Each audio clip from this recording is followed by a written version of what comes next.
Pour la neutronique, on va avoir 2 exposés. Donc le premier par, Jean-Louis Barra du LIFI à Grenoble, qui va nous présenter, des outils, théoriques, en particulier les exemples pour la matière moelle. Donc on essaye de tenir si possible, les 20 minutes. Voilà, pour les questions après. Bien, C'était bonjour, merci, bonjour à tous, merci pour l'invitation. Donc effectivement, je travaille au LIFI, qui est un des partenaires de la fédération, mais ce n'est pas de ce point de vue que je vais vous parler, mais plutôt du point de vue du groupe théorie de l'ILL, que je vais commencer par vous présenter. Et après cette présentation rapide, je vous parlerai de 2 applications. Alors effectivement, j'ai noté dans le programme avec un peu d'amusement que la théorie faisait partie des outils pour la neutronique. Donc c'est une perspective un peu utilitariste que je ne partage pas forcément, mais finalement, je pense que les 2 exemples que je vais discuter correspondent bien à ce point de vue.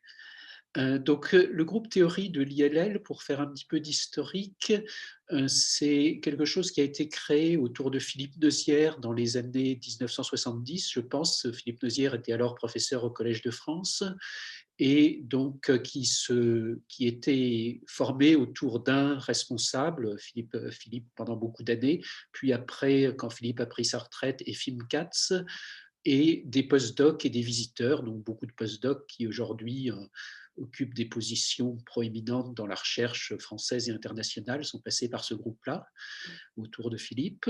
Après, quand Efim Katz, qui était lui permanent de l'ILL, a pris sa retraite, il y a eu une discussion au sein de l'Institut entre les partenaires, en particulier autour du fait de savoir s'il était pertinent de garder une structure théorique au sein de l'Institut, disons, avec un peu 2 points de vue différents, qui étaient soit de savoir de voir l'ILL comme un outil purement de production de neutrons, soit de le voir comme un outil, comme un institut scientifique.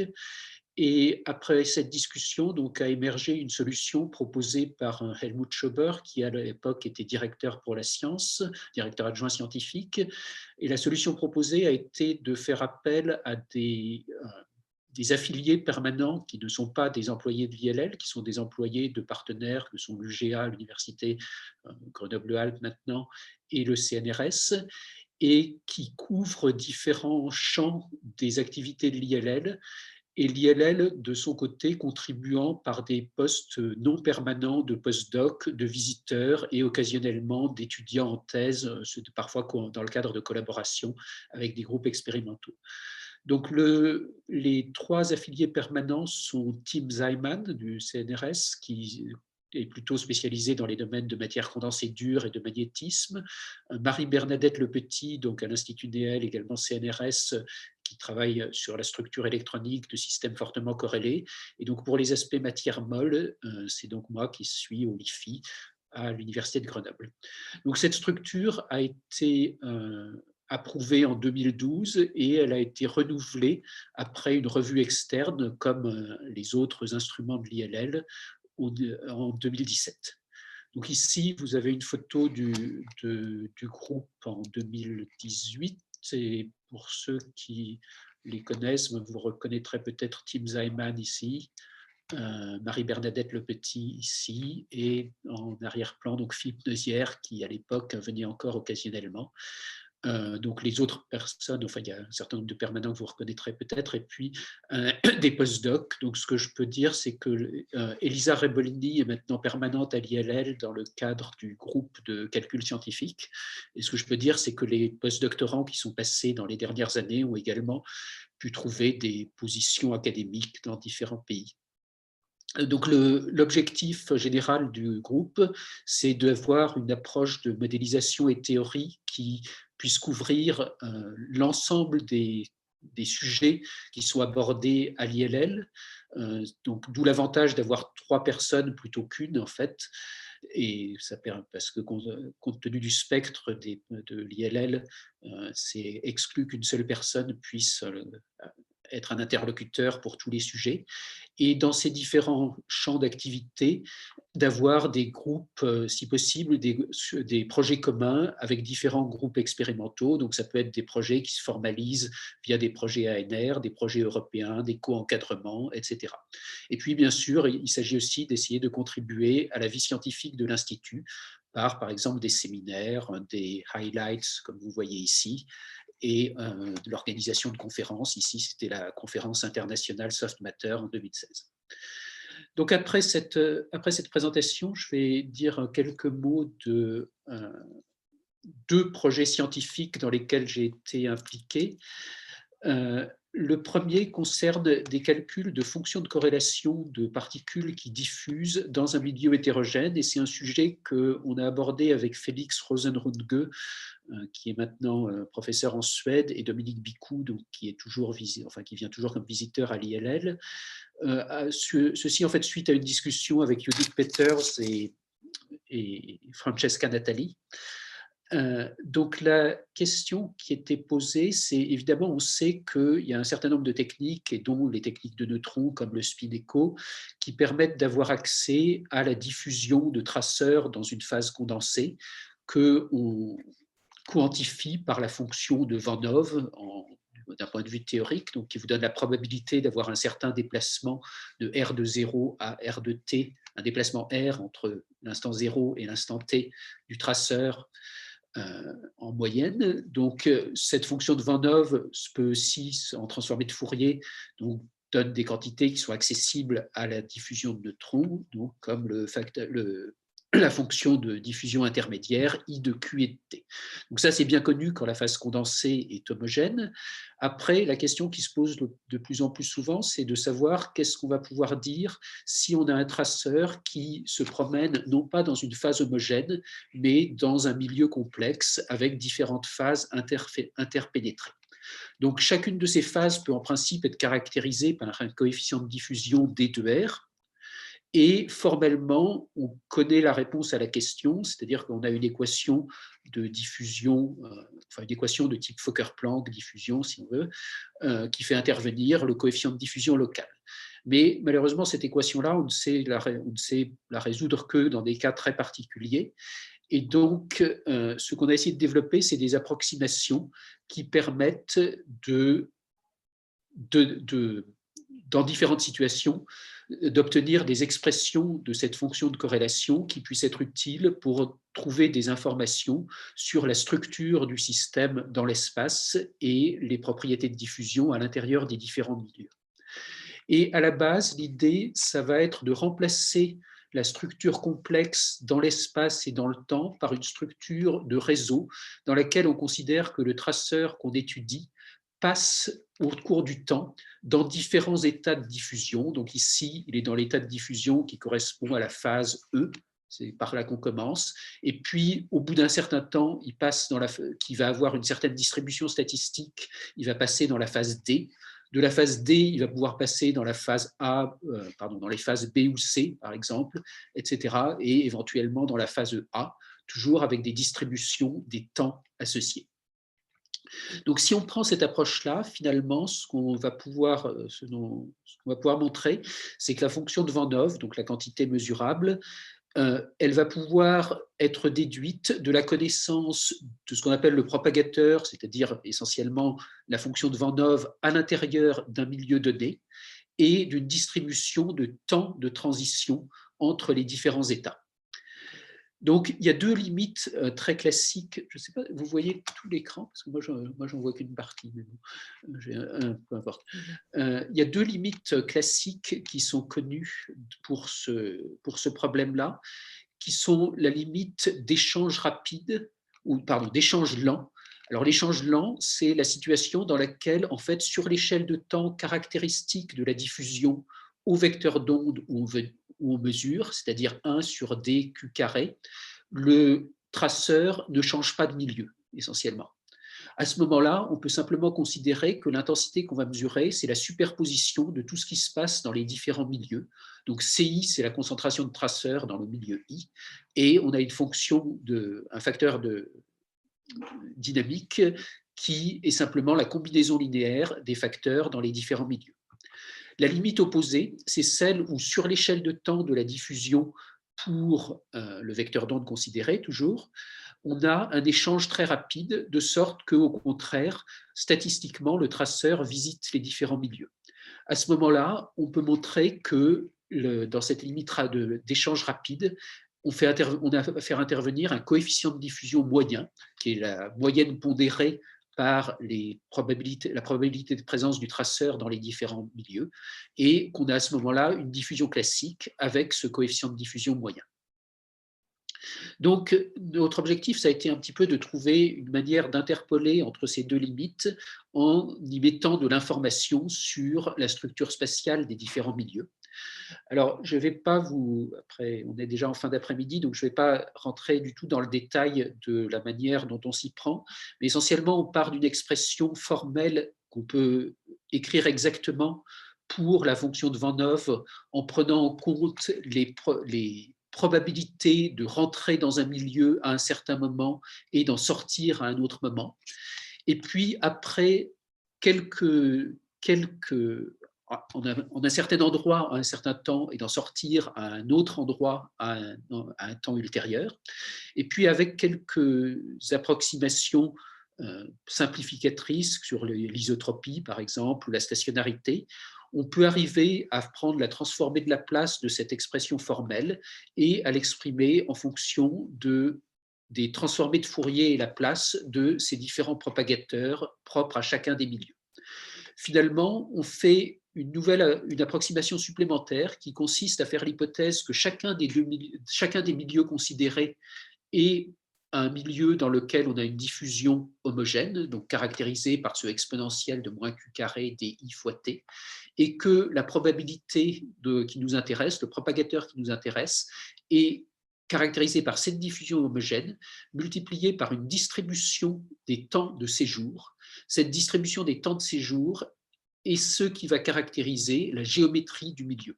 Évidemment, plus le milieu est, par exemple, épais, et plus on va y rester longtemps. On aura toujours un propagateur de diffusion, mais on aura une distribution des temps de séjour qui va dépendre de la géométrie.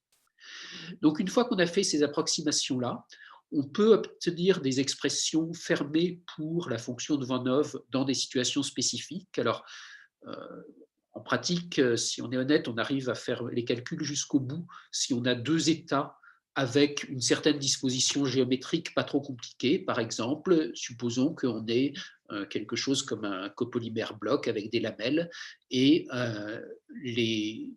un traceur qui diffuse à l'intérieur de chacune des deux phases avec des diffusivités différentes. Et puis, donc, on a une échelle de longueur qui est ici prise égale à 1, qui est la dimension des lamelles.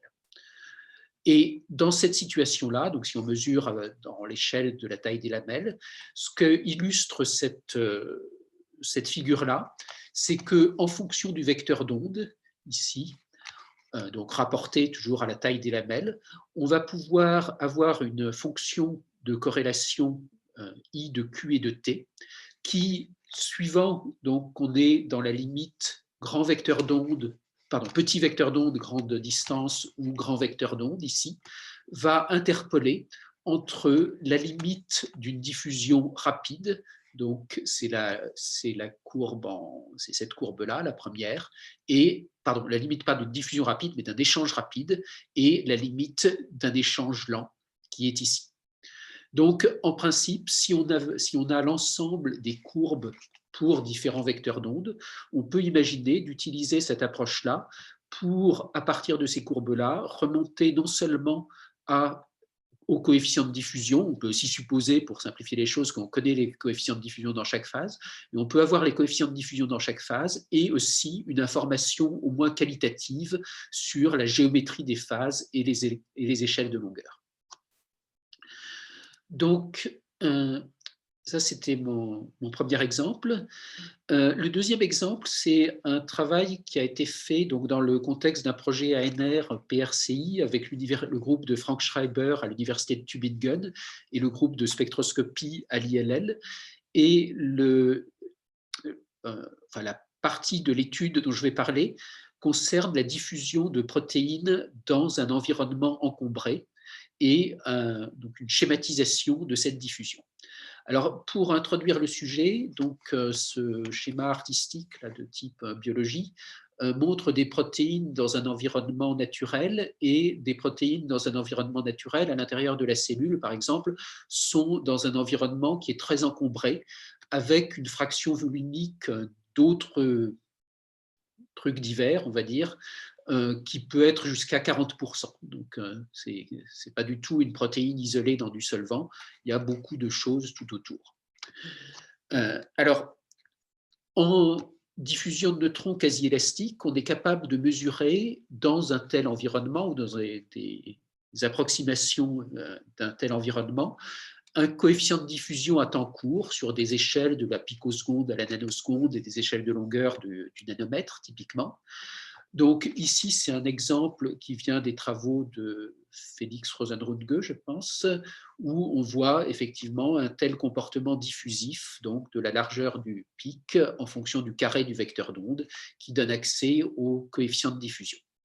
Alors ce qu'on sait aussi, c'est que quand on a de manière très générale, quand on a une particule qui diffuse dans un environnement encombré comme ça, à temps court, l'encombrement stérique autour d'elle va réduire son coefficient de diffusion pour des raisons qui ne sont pas liées à des interactions spécifiques, mais qui sont liées en fait aux interactions hydrodynamiques à partir du solvant.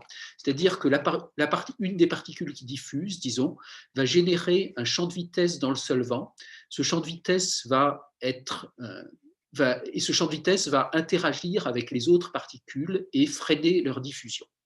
Donc typiquement, si on a une fraction volumique d'objets encombrants qui est égale à phi, on sait que le coefficient de diffusion au temps court d de phi divisé par le coefficient de diffusion à dilution infinie va être inférieur à 1.